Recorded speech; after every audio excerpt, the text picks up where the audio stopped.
looking yummy, yummy. Grab this little toy over All here. dirty dishes out of the dishwasher. Hey, meal preppers, Happy New Year. My name is Paul out here with Let's Meal Prep. Amy behind the camera. And guys, Happy New Year. So great to be back. We've got a lot of things coming on board, some new features, an all-in-one membership. So check out the app and all the updates coming soon. We have all new recipes today, so we're super excited about that. Yep.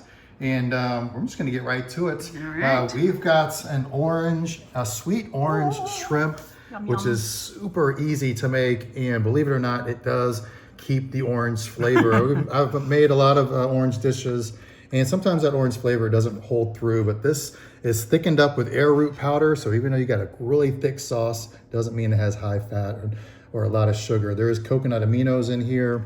Which, Orange juice. Orange juice, coconut Sugar there, aminos, but- some ginger, and then some other spices in there. But cook the shrimp and then put the sauce in there, let it heat up. Once you pour the arrowroot powder in there, it thickens real quick, so then put the shrimp back in and then let it collect up. We've got this with jasmine rice and roasted broccoli. Yum, yum. So all around great meal right here.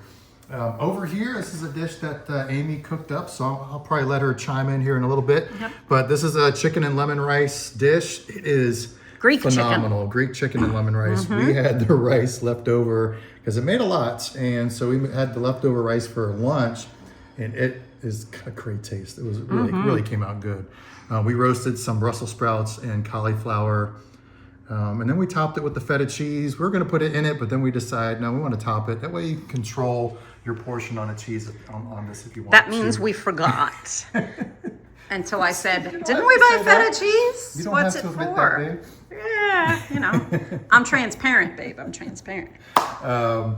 Anything else to add? Little on that tip, one? when you're cooking it does this have one- garbanzo beans in it, so you got a little bit of added protein in there, so that's awesome. When you're cooking this one, the chicken is pan seared in some olive oil because you're then going to cook the rice concoction in the same pan. So you want all that chicken drippings and yumminess. And you can see how nice and browned that got. My issue was that it was 2 chicken breasts. You can use thighs if you want, but see how thick that one is compared to the little part I cut off for myself. So I should have pounded this out thinner so that it would cook faster and evenly, because you don't want all those bits in the bottom of the pan to burn, otherwise, because it's going to make the rice dish taste bitter. So I would have used thinner piece of meat or made it thinner. Yeah. Otherwise, though, super easy. Just spices on it, cook it on both sides while the rice is cooking, and then you just dump your spices and everything in the pan, wilt down your spinach, and then add the rice and chickpeas in. So. Yeah, and a quick tip for pounding the chicken, wherever you cut the chicken on, we have a glass cutting board. I just cover it with saran wrap and just pound it right there. You don't have to use a separate dish or a Ziploc bag. Just cover it with saran wrap, give it a little pound. Over here is a zucchini lasagna. So we're saving a lot of it on the carbs without the noodles. Let the zucchini kind of, sprinkle it with salt once you put through the mandolin slicer. And let it, what do they call that? Perspire? I don't know. Yes, sweat. Okay, sweat. Sweat it to get as much water out as you can, because there is a lot of water in zucchini left over. While that's doing that, make up your mixture. Mix up your cheese mixture, which is mozzarella, Parmesan, and ricotta. Ricotta and Parmesan don't have a lot of fat in it, but watch out for that mozzarella. We put in a little less just because it is almost triple the fat compared to ricotta and Parmesan. Just layer it up the way you like. We put some spinach in there as well.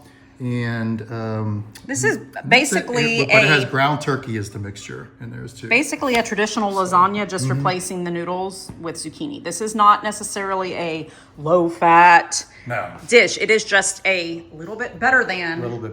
But, dish. If you're gonna have to leave out the pasta noodles, slide in zucchini. And Paul and I are not eating out this month, and typically when we don't have meals prepped, we're eating out for the other meals. I ain't gonna lie, y'all. So, and another quick tip with the when you brown any meats, buy one of these guys, y'all. A little silicone chopper. It's in the kitchen store. It saves a lot of time, saves a lot of pressure on your wrist, and it's super easy, and it chops it up really fine the way that you want it. One of my favorite kitchen gadgets. Having those little chunks in there.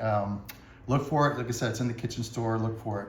Have a great New Year, guys. Hey, suggest some recipes. We would love to hear from you. And we also have a survey up there. And with the last week's recipes, feel free to take that survey too. All right, guys, take care. Bye-bye.